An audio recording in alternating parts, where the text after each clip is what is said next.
Olá, Silvia Coelho Matos, hoje com o tema liberdade de pensar e livre-arbítrio.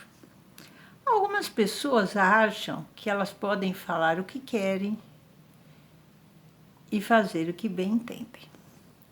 Será que estão certas? Conforme o Livro dos Espíritos, no capítulo 3, na liberdade de pensamento, abstraímos o seguinte, que é pelo pensamento que o homem goza de uma liberdade sem limites, porque o pensamento não conhece entraves. Pode-se impedir a sua manifestação, mas não aniquilá-lo. Só Deus, podendo conhecê-lo, porque você é responsável perante Deus. Então, só Deus vai te condenar ou absolver, segundo a sua justiça. Como será essa liberdade de consciência? É uma consequência da liberdade de pensar? Pois é, a consciência é um pensamento íntimo que pertence ao homem, como todos os outros pensamentos. E o homem tem direito de opor entraves à liberdade de consciência. Por isso que eu falei lá no início. Ele fala o que quer, depois ele se responsabiliza. Ele pode falar, mas não mais do que a liberdade de pensar, porque somente a Deus pertence o direito de julgar a consciência. Se o homem for regular as suas leis de homem para homem, Deus, por suas leis naturais, vai regular as relações do homem com Deus. Concordam? E qual seria o resultado dos entraves à liberdade da consciência? Constranger os homens a agir de maneira diversa ao seu modo de pensar, o que vai torná-los bem hipócritas. A liberdade de consciência é uma das características da verdadeira civilização e do progresso. Toda crença é respeitável quando é sincera e conduz à prática do bem. As crenças reprováveis são, obviamente, as que conduzem ao mal.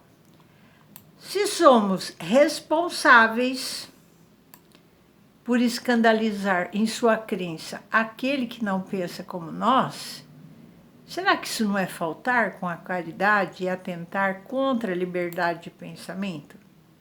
Parece que sim. Podem-se reprimir os atos, mas a crença íntima é inacessível. Reprimir os atos externos de uma crença, quando esses atos acarretam qualquer prejuízo aos outros, não é atentar contra a liberdade de consciência, porque essa repressão deixa a crença à sua inteira liberdade. Certamente, pessoal, ensinando a exemplo de Jesus pela doçura e a persuasão, e não pela força, o que seria pior que a crença daquele a quem você deseja convencer? Se há alguma coisa que pode ser imposta, é só o bem e a fraternidade. Mas nós não acreditamos que o meio de fazê-lo seja a violência, porque a convicção não se impõe. Isso é uma coisa muito individual. Entramos na sequência dessas nossas colocações no livre-arbítrio. Temos aqui o livro dos Espíritos, né? E ele deixa claro o seguinte: o espírito liberto da matéria e no estado errante, ele faz a sua escolha de suas existências corporais. futuras segundo o grau de perfeição que alcançou.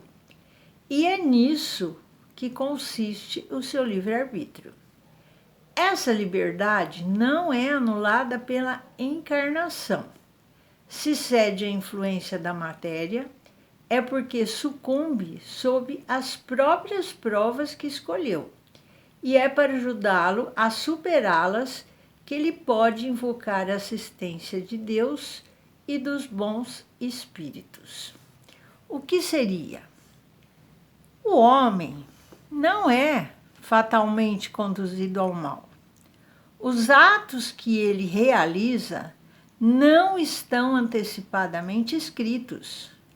Os crimes que ele comete não resultam de uma sentença do destino. Ele pode, como prova e expiação, ele pode escolher uma existência em que ele terá os arrastamentos do crime, mas ele está sempre livre para agir ou não. Então, esse monte de coisas que a gente está vendo aí, se a pessoa vai, ela não vai porque fulano incentivou, porque fulano fez a cabeça. É o seu livre-arbítrio, ele vai e faz porque ele quer. Porque o livre-arbítrio, ele existe na escolha da existência das provas e no estado corporal. Então, ele tem a facilidade, a faculdade de ceder ou de resistir. Cabe à educação combater essas más tendências. E o fará utilmente quando estiver baseada no estudo profundo da natureza moral do homem. Pelo conhecimento das leis que regem essa natureza moral, a gente vai chegar a modificá-la como se modifica a inteligência pela instrução e o temperamento pela higiene. Continuando pelas orientações do Livro dos Espíritos, sem o livre-arbítrio, o homem não tem nem demérito no mal, nem mérito no bem. Isso é reconhecido igualmente no mundo, onde se proporciona sempre a censura ou o elogio à intenção. Quer dizer, a vontade. Quem diz vontade, diz liberdade.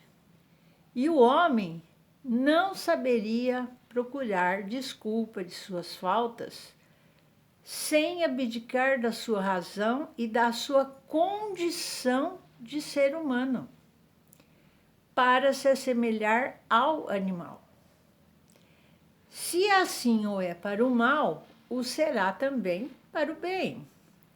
Quando o homem faz o bem, ele tem muito cuidado em se fazer merecedor e não procura, por isso, gratificar os seus órgãos, o que prova que instintivamente ele não renuncia, malgrado a opinião de alguns sistemáticos, ao melhor privilégio de sua espécie, que é a liberdade de pensar. A fatalidade, tal como é vulgarmente entendida, supõe a decisão prévia e irrevogável de todos os acontecimentos da vida, qualquer que seja a importância. O homem seria, então, uma máquina sem vontade? Para que vai lhe servir sua inteligência, visto que vai ser dominado em seus atos pela força do destino? Então, esse negócio de falar, é meu destino, é meu karma. Não, você tem seu livre-arbítrio. Você está reencarnado aqui para superar todas as suas provas. E você tem que ter o seu livre-arbítrio de discernir o que é certo e o que é errado, o que você faz e o que você não faz. E se você fizer, você já sabe que depois você vai ter que prestar contas, né?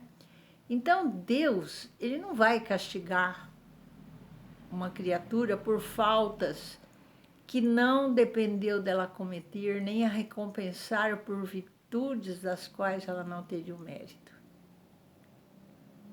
A gente não está aqui para ninguém, muito menos Deus, passar as mãos na nossa cabeça. A gente tem que ter consciência que estamos aqui resgatando provas. Então, nós temos que melhorar a nossa posição aqui na Terra, porque, quem sabe, a gente não tem oportunidade de voltar. E se não der mais para voltar? Aí vamos ficar com essas pendências na nossa vida espiritual. E vamos estar regredindo em vez de estarmos evoluindo. A fatalidade não é uma palavra vã. Ela existe na posição que o homem ocupa sobre a terra e nas funções que ele cumpre por consequência do gênero de existência que seu espírito escolheu, seja como prova, como expiação ou como missão.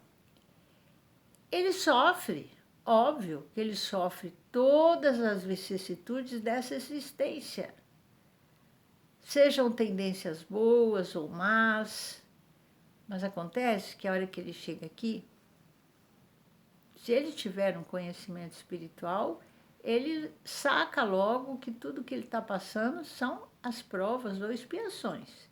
Se ele não tiver conhecimento nenhum da espiritualidade, não adianta ele ficar se dando de vítima, porque ele não vai lembrar qual foi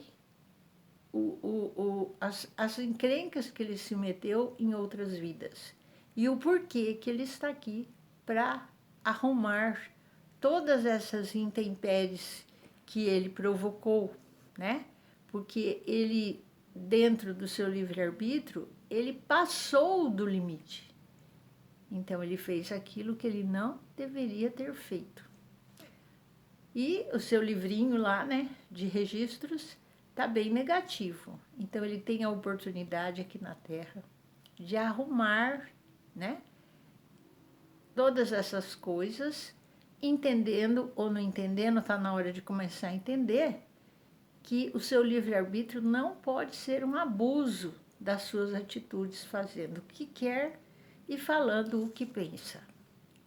O detalhe dos acontecimentos, pessoal, está subordinado às circunstâncias que ele próprio provoca por seus atos e sobre os quais podem influir os espíritos pelos pensamentos que lhe sugerem. Então, se você está praticando coisas boas, é lógico, quem é que vai ficar próximo de mim? São os espíritos de luz, né? Os guias que estão sempre nos dando intuições, nos ensinando, nos orientando. Agora, se você é uma pessoa má, faladeira, fofoqueira, maldosa, o que vai ficar perto de você? Só espíritos maldosos, sofredores, que vai atrapalhar a sua vida, vai refletir toda essa maldade, esse fluido ruim na sua casa, na sua família. As tuas coisas não vão para frente, vai emperrar tudo, dá tudo errado. Então, pessoal, esse é o grande momento. Use o seu livre-arbítrio, mas dentro daquilo que deve ser. Você deve ser responsável pelo que fizer ou pelo que falar. Já está na hora. Eu espero que tenham gostado do tema de hoje. Quero que curtam, se inscrevam, compartilhem com seus amigos e se quiser fazer mais alguma pergunta,